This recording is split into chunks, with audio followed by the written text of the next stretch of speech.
दोस्तों कुछ दिन पहले एक आर्टिकल आया था यूपीएससी 2.0 और ये आर्टिकल एक ex civil servant D Subbarao जो रिजर्व बैंक ऑफ इंडिया के गवर्नर भी रहे हैं, 50 साल से ज्यादा का एक्सपीरियंस है इंडियन एडमिनिस्ट्रेशन का, उन्होंने पब्लिश किया था। इस आर्टिकल में उन्होंने ये कहा था कि सिविल सर्विसेज एग्जाम में जो एज लिमिट है, एज क्राइटेरिया, उसको कम कर देना चाहिए। फिलहाल अगर बात की जाए तो सिविल सर्विसेज एग्जाम में जो मैक्सिमम एज क्राइटेरिया है वो 32 ईयर्स है जनरल कैटेगरी के लिए। अगर हम बात करते हैं रिजर्व कैटेगरीज की, जैसे ओबीसी या schedule caste, schedule tribe communities की, तो वहां पर एज रिलैक्सेशन है। जैसे अगर ओबीसी की आप बात करेंगे तो वहां पर 3 साल का, 3 इयर्स का एज रिलैक्सेशन दिया गया। अगर आप schedule caste, schedule tribe communities की बात करेंगे तो वहां पर 5 साल का एज रिलैक्सेशन दिया गया। तो मतलब एक ओबीसी कैंडिडेट 35 ईयर्स तक एग्जाम दे सकता है और एक SC/ST कैंडिडेट 37 ईयर्स तक एग्जाम दे सकता है। तो उन्होंने ये कहा था कि एज क्राइटेरिया को कम कर देना चाहिए। यहाँ पर उन्होंने अपना पर्सनल एक्सपीरियंस साइड किया था। उन्होंने ये कहा था कि जब मैंने एग्जाम दिया था तो उस समय जो एज क्राइटेरिया था वो 21 से 24 ईयर्स के बीच था, और इसी वजह से वो कैंडिडेट्स जो यूपीएससी का एग्जाम क्रैक नहीं कर पाते थे, वो अपनी लाइफ के ज्यादा साल उस एग्जाम में इन्वेस्ट नहीं करते थे, वो अलग अलग फील्ड्स में चले जाते थे। लेकिन आज क्योंकि एज क्राइटेरिया 32 ईयर्स तक हो गया, तो बहुत सारे एस्पिरेंट ऐसे हैं जो 5-5, 6-6, 7-7 साल अपनी लाइफ के इस एग्जाम को दे रहे हैं। ये उनकी लाइफ का गोल्डन पीरियड है। वो अपने 20s में है, और 20s एक इंपॉर्टेंट फेज माना जाता है आपकी लाइफ का। फॉर्मेटिव ईयर्स है, जब आप अपने करियर को बिल्ड कर रहे होते हैं, तो वो टाइम जो है वो कहीं ना कहीं इस एग्जाम में वो इन्वेस्ट कर देते हैं एस्पिरेंट्स। ये उनका क्लेम था। इसके साथ साथ उन्होंने ये भी कहा कि नंबर ऑफ अटेम्प्ट्स भी कम कर देने चाहिए। फिलहाल अगर बात की जाए तो नंबर ऑफ अटेम्प्ट्स 6 हैं जनरल कैटेगरी में, 6 अटेम्प्ट्स। और अगर हम बात करते हैं ओबीसी कम्युनिटी की तो यहाँ पर 9 अटेम्प्ट्स है, और SC/ST कम्युनिटी में नंबर ऑफ अटेम्प्ट्स नहीं है। मतलब नंबर ऑफ अटेम्प्ट्स के ऊपर कोई लिमिटेशन नहीं है, वो जितने चाहे अटेम्प्ट दे सकते हैं 37 ईयर्स तक। यहाँ उन्होंने ये कहा है कि नंबर ऑफ अटेम्प्ट्स को भी कम कर देना चाहिए, और नंबर ऑफ अटेम्प्ट्स घटाकर लगभग 3 कर देने चाहिए। उनके अपने लॉजिक भी है, उनके अपने तर्क हैं, उन्होंने उन लॉजिक्स को प्रेजेंट भी किया। उन्होंने ये भी कहा कि यूपीएससी 2.0 का मतलब ये होगा कि 2 बार आपको मौका दिया जाए सिविल सर्वेंट बनने का। एक, जब आप ग्रेजुएट हो गए उसके बाद आप अटेम्प्ट कर सकते हैं, और दूसरा जो 40 प्लस ईयर्स के मिड करियर प्रोफेशनल्स हैं जो प्राइवेट सेक्टर में काम कर रहे हैं, उनको अपॉर्चुनिटी दी जाए कि वो भी ओपन सिविल सर्विसेज का एग्जाम अटेम्प्ट कर सके और इस एग्जाम को क्रैक कर सके। अगर वो क्वालिफाई कर जाते हैं तो उनको भी इंडियन एडमिनिस्ट्रेशन के साथ जुड़ने का मौका दिया जाए। ये उनका प्रस्ताव था, ये उनका प्रपोजल था। लेकिन इसके बाद एक कंफ्यूजन खड़ा हो गया। कंफ्यूजन इस बात को लेकर है कि क्या वाकई यूपीएससी इन रिकमेंडेशंस को एक्सेप्ट करने वाली है और एज लिमिट और नंबर ऑफ अटेम्प्ट्स कम करने वाली है, रिड्यूस करने वाली है। इसको लेकर बहुत सारे एस्पिरेंट्स कंफ्यूज्ड है, मैसेजेस भी आ रहे हैं। तो सबसे पहले मैं क्लैरिफाई कर देता हूं, ये उनका एक पर्सनल ओपिनियन है। यूपीएससी ना तो नंबर ऑफ अटेम्प्ट्स ना ही एज लिमिट कम करने जा रहे हैं। सो पैनिक करने वाली कोई बात नहीं है। एक पुराने, एक एक्स सिविल सर्वेंट का एक पर्सनल ओपिनियन है, जहां पर उन्होंने ये कहने की कोशिश की है, बताने की कोशिश की है कि किस तरीके से सिविल सर्विसेज को रिफॉर्म किया जा सकता है। अब ये पहली बार नहीं है जब कोई ऐसी रिकमेंडेशन यूपीएससी या गवर्नमेंट को दी गई है।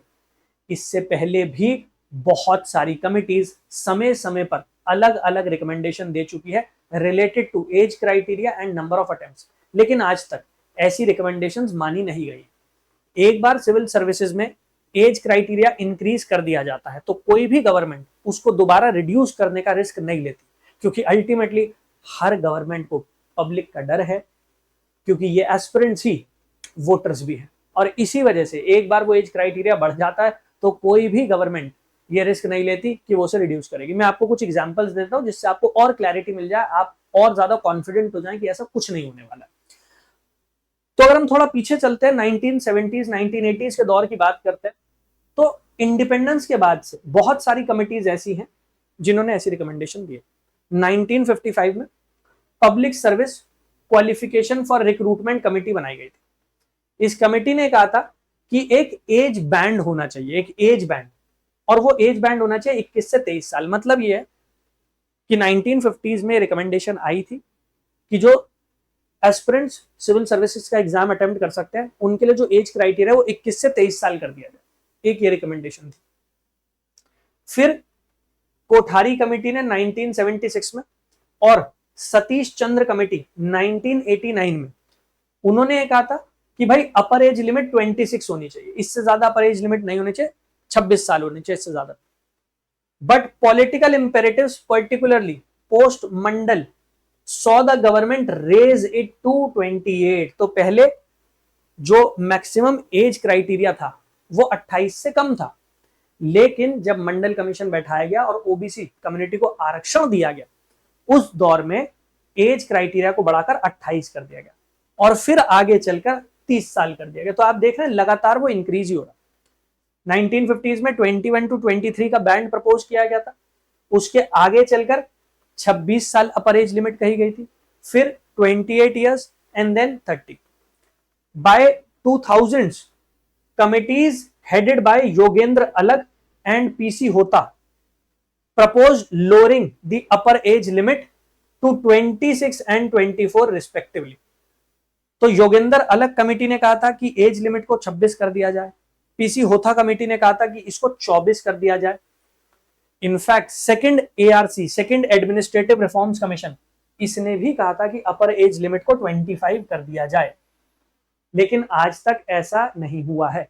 इनफैक्ट एक और कमेटी की रिपोर्ट इस समय गवर्नमेंट के सामने है, बहुत सालों से हम उसके बारे में सुनते आ रहे हैं। उस कमेटी ने भी रिकमेंडेशन दी है कि एज क्राइटेरिया और नंबर ऑफ अटेम्प्ट्स को कम कर दिया जाए। बासवान कमेटी की मैं बात कर रहा हूं, लेकिन आज तक बासवान कमेटी की इन रिकमेंडेशंस पर कोई भी एक्शन नहीं लिया गया। लास्ट टाइम ये जो नंबर ऑफ अटेम्प्ट्स और एज क्राइटेरिया बढ़ाया गया था वो यूपीए ने अपनी गवर्नमेंट के एंड के दिनों में बढ़ाया था।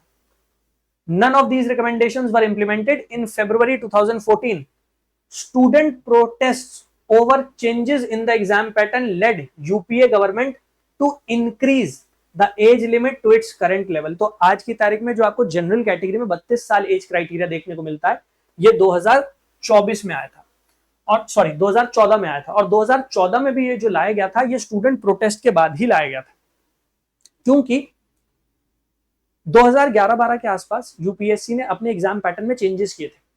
जब ये चेंजेस इंट्रोड्यूस किए गए उसके बाद जो हिंदी लैंग्वेज के एस्पिरेंट थे, हिंदी माध्यम के, उनका सिलेक्शन रेशियो गिरने लग गया, और इसीलिए वो प्रोटेस्ट हुए कि एज क्राइटेरिया बढ़ाया जाए, नंबर ऑफ अटेम्प्ट्स बढ़ाया जाए। अल्टीमेटली 2014 में जब यूपीए गवर्नमेंट का आखिरी साल चल रहा था, उस टाइम नंबर ऑफ अटेम्प्ट्स को बढ़ाया गया और एज क्राइटेरिया को भी बढ़ाया गया था।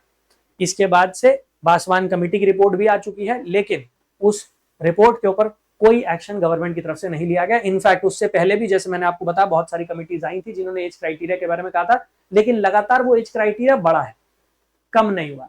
सेकंड एआरसी तो 25 साल रिकमेंड कर चुकी है, इसी तरीके से पीसी होता कमेटी 24 साल रिकमेंड कर चुकी है, बासवान कमेटी भी 26-27 तक एज होनी चाहिए सिविल सर्वेंट, मतलब सिविल सर्विसेज एग्जाम को अटेम्प्ट करने के लिए, ये रिकमेंडेशन दे चुकी है, लेकिन अभी तक ऐसा कुछ नहीं हुआ। ठीक है। Ironically, the same Arun Nigvekar committee, whose exam reforms had triggered the protest, had also recommended an upper age cap of 25 years। ये जो सिविल सर्विसेज एग्जाम के पैटर्न में चेंज आया था, ये अरुण निगवेकर कमेटी की रिकमेंडेशन पर याद, और अरुण निगवेकर कमेटी ने भी ये कहा था कि एज क्राइटेरिया को 25 कर दिया जाए, लेकिन इसके बावजूद 2014 में एज क्राइटेरिया बढ़ाया ही गया था। So the straightforward answer is age criteria कम नहीं होने वाला, नंबर ऑफ अटेम्प्ट्स कम नहीं होने वाले। तो इससे पैनिक मत कीजिए, ये आर्टिकल सिर्फ उनके पर्सनल व्यूज थे, इसका मतलब ये नहीं है कि यूपीएससी आपका एज क्राइटेरिया कम कर देगी या नंबर ऑफ अटेम्प्ट्स को कम कर देगी। एज क्राइटेरिया वही रहने वाला है next year, number of attempts उतने ही रहने वाले हैं। इन सब चीजों में दिमाग मत लगाइए, पैनिक मत कीजिए, जस्ट कीप प्रिपेयरिंग, अच्छे से प्रिपेयर करते रहिए। नेक्स्ट ईयर अगर आप एज क्राइटेरिया में हैं, अगर आपके अटेम्प्ट्स बचे हैं, आपको पूरी अपॉर्चुनिटी दी जाएगी। जनरल कैटेगरी में 32 ईयर्स तक 6 अटेम्प्ट्स तक, और रिजर्व कैटेगरी में 35-37 ईयर्स तक आपको वो अटेम्प्ट्स दिए जाएंगे, आपको अपॉर्चुनिटी दी जाएगी। ऑलराइट, ईमानदारी से तैयारी कर ही रहे हैं तो मेरे साथ जुड़ के भी आप तैयारी परस्यू कर सकते हैं, और ये मेक श्योर कर सकते हैं कि नेक्स्ट ईयर के लिए आप अच्छे से तैयार हो। उसके लिए आपको ये क्यूआर कोड है, इसको स्कैन करना है। क्यूआर कोड को स्कैन करेंगे तो आपको टेलीग्राम चैनल मिल जाएगा। इसी टेलीग्राम चैनल पर मेरी सारी क्लासेस का नोटिफिकेशन और उनकी पीडीएफ आपको मिल जाएगी। सुबह 8 बजे चैनल पर करंट अफेयर्स की क्लास होती है द हिंदू की, और 12 बजे पॉलिटी की क्लास होती है। दोनों क्लासेस अटेंड कीजिए और देखिए आपकी तैयारी में कैसे ट्रांसफॉर्मेशन आता है। प्लस ये नंबर देकर जा रहा हूँ, इस नंबर पर आप व्हाट्सएप कर सकते हैं अगर आपको किसी भी बैच में इनरोल करना है। फाउंडेशन बैच आपके लिए अवेलेबल है, PSIR ऑप्शनल का बैच अवेलेबल है, और इसके साथ साथ मेंटोरशिप का बैच भी आपके लिए अवेलेबल है। तो आप इन तीनों बैचेस में हमारे साथ जुड़ सकते हैं, अपनी तैयारी में आगे बढ़ सकते हैं। और इंग्लिश हिंदी दोनों में बैच है, टेंशन लेने की कोई नीड नहीं है। इसके साथ साथ यूपीएससी टॉपर्स हब एप्लीकेशन, इसको डाउनलोड कर लीजिए। इस एप्लीकेशन पर जब आप रजिस्टर करेंगे तो यहाँ पर आपको फ्री स्टडी मटेरियल के साथ साथ हमारे जो सारे बैचेस हैं उनकी इन्फॉर्मेशन भी मिल जाएगी, और बैचेस की इन्फॉर्मेशन आपको हमारी वेबसाइट पर भी मिल जाएगी। उसके लिए आपको विजिट करना है यूपीएससी टॉपर्स हब की वेबसाइट को। गूगल पर जाइए, टाइप कर दीजिए यूपीएससी टॉपर्स हब, सबसे पहले आपको वेबसाइट मिल जाएगी। नीचे आएंगे तो सारे बैचेस हैं, जिस भी बैच में एनरोल करना है आपको यहाँ से वो बैच दिख जाएंगे। ऑलराइट, इसके साथ साथ यहाँ से भी आप एप्लीकेशन डाउनलोड कर सकते हैं। नीचे आएंगे तो यहाँ पर गूगल प्ले स्टोर पर एप्लीकेशन का लिंक है, इसके थ्रू भी आप एप्लीकेशन डाउनलोड कर सकते हैं। अगर कोई भी प्रॉब्लम हो एप्लीकेशन डाउनलोड करने में या बैचेस की इन्फॉर्मेशन से रिलेटेड, तो ये नंबर है, इस पर एक व्हाट्सएप ड्रॉप कर दीजिएगा, आपको इन्फॉर्मेशन मिल जाएगी। So I wish you all the very best. अच्छे से तैयारी कीजिए, पैनिक मत कीजिए। नेक्स्ट अटेम्प्ट नजदीक है, ज्यादा समय नहीं है आपके पास, go for it. Thank you everyone, जय हिंद।